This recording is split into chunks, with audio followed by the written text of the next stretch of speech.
partly responsible for some of the tests that cause you to test 3 times a year.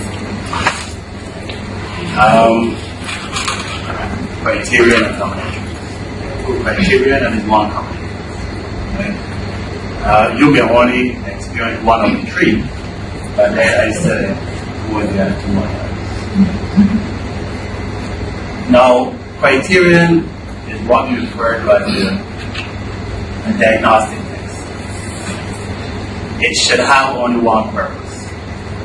And that purpose is supposed to identify at the end of the exercise. The results are supposed to identify the strengths and the weaknesses of the 7-year-old children. Right? That is supposed to be the only purpose of it. Now, because it is diagnostic in nature, it is unwise for you to get lessons properly. And it is unwise for you to be sourcing, as I say, past papers properly. And it is unwise for you to do most of the things that you do in relation to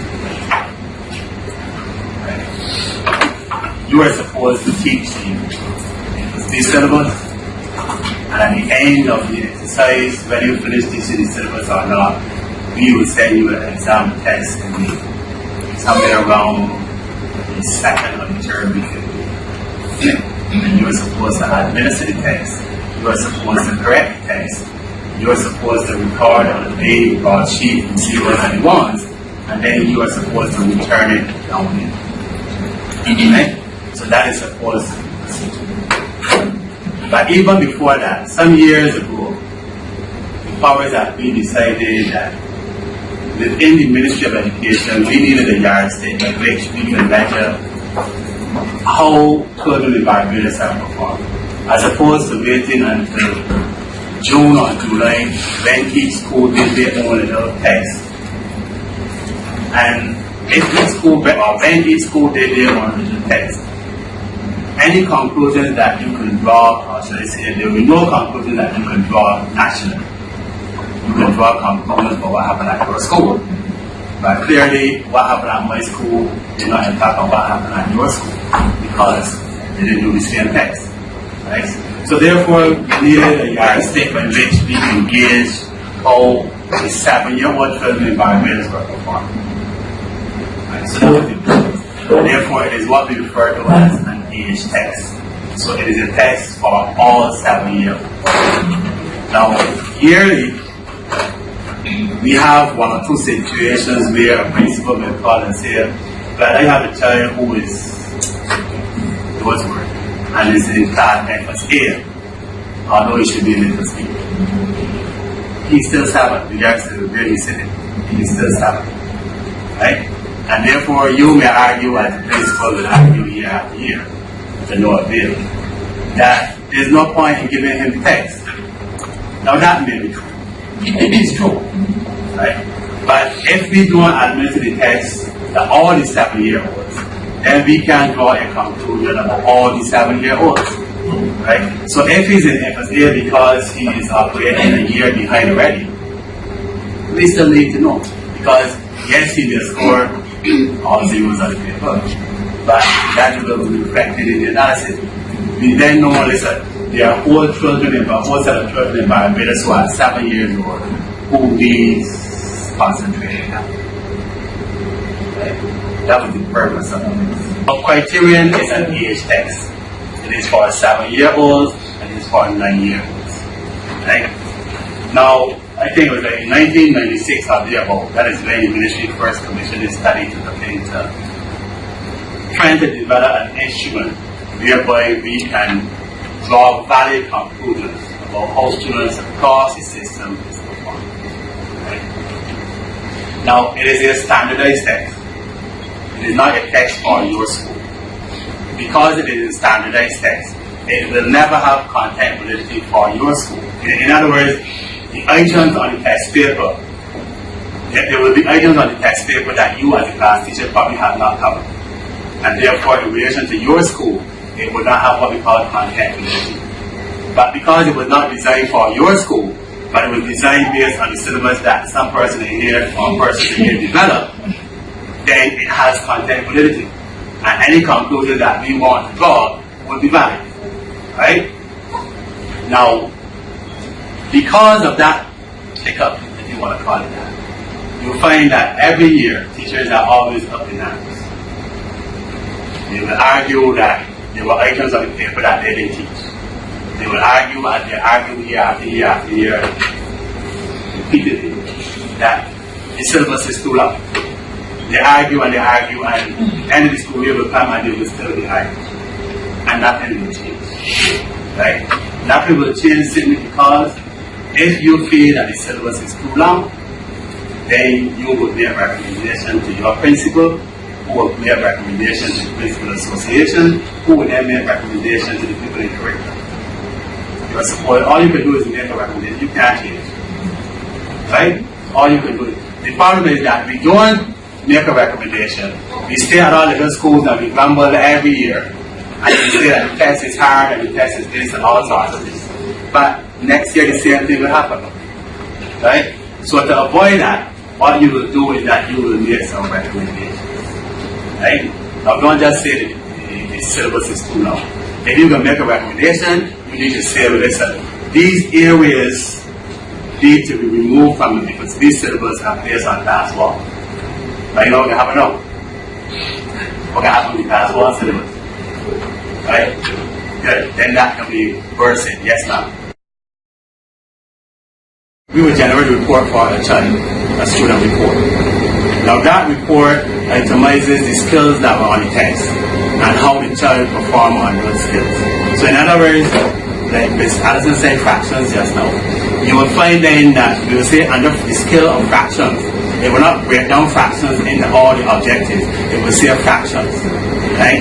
And if the report says that John Brown needs concentrated help on fractions, it implies therefore that regardless of how hard you were trained, John Brown did not master the concept of fractions. You understand what I'm saying? Now that would happen for each of the skills.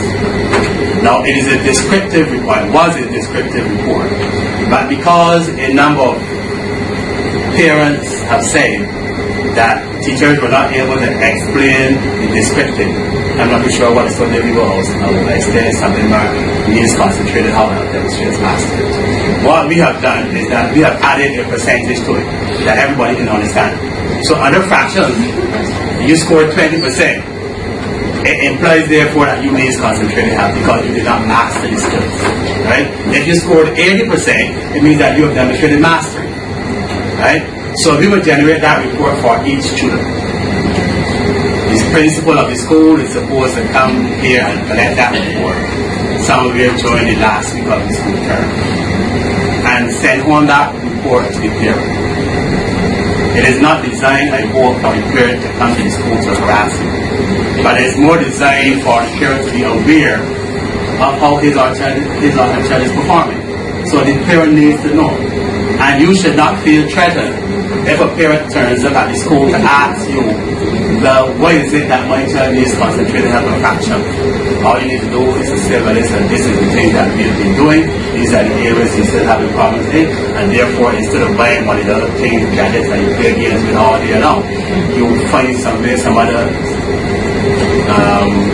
game, some other, let's call it things that way. You never manipulate that because you see all these other things that is bad. I have said it for you. So you buy educational toys, you buy educational gifts, as opposed to these other things that people shouldn't give all day long. Right? That is the reason for that. Right? Now then we generate a class report.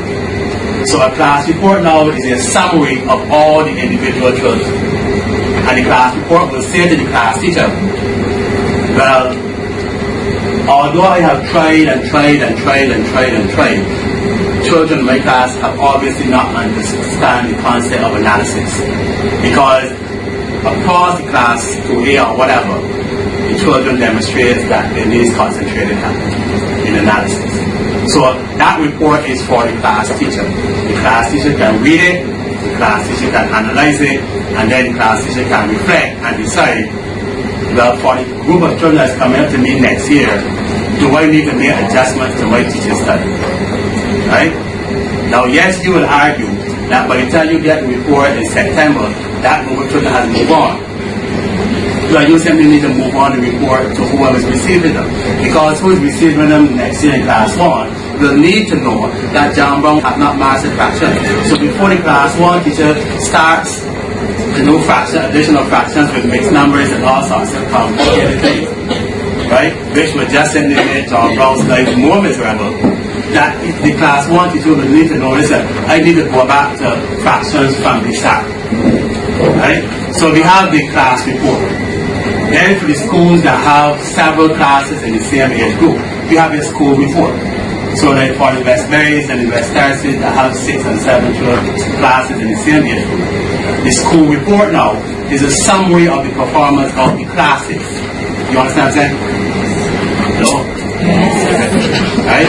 So that now is for the principal and the administrators of the school. Right? That is for that purpose. What the principal and his team should do is that during the planning week, you can sit down and you can look at the analysis of the text. Right? Now the principals should be in a position whereby they should have all the years. So it will not be just looking at the performance on a particular year. They can look at all the years, and therefore they can figure a trend in terms of how students are performing on different skills in a particular age group. Right? The final report that is generated, the national report, that is the one that we will keep in house. That is the one where the curriculum officers are supposed to look at, analyze, pick up trends. If they take the results for the last 5 years for argument's sake, and then realize that there's a particular skill that across the system students need concentrated help on. Across the system. In 2008, 2009, 10, 11, 12, 13, and 14. Then you realize that something has to be wrong. Something can't be wrong with the teaching strategy of all the teachers in 92 schools. So then you have to be wrong with that particular skill. And maybe, right? Maybe it is simply a case where that because of the volume of work, you're simply not getting to that area. That is a possibility. At the end of 7 years, 2 years later, the test is now administered again to 9-year-olds. Right? So you're now in class 2 sitting. Again, the same person who was in class 1 when they should be in class B will now be in class 3 when they should be in class 2. Right? I don't have a problem. Now, the problem I have, and this is where, as my friend here said, the statistics is not shared. That when you look at the performance of the children in class B, and you look at the performance of those in class 2, the children are the same and the performance is the same. The ones who need concentrated help in class B still need the same concentrated help in class 2. So then the question is, what has been happening at the school over the last 2 years, apart from just moving on from one class to the next?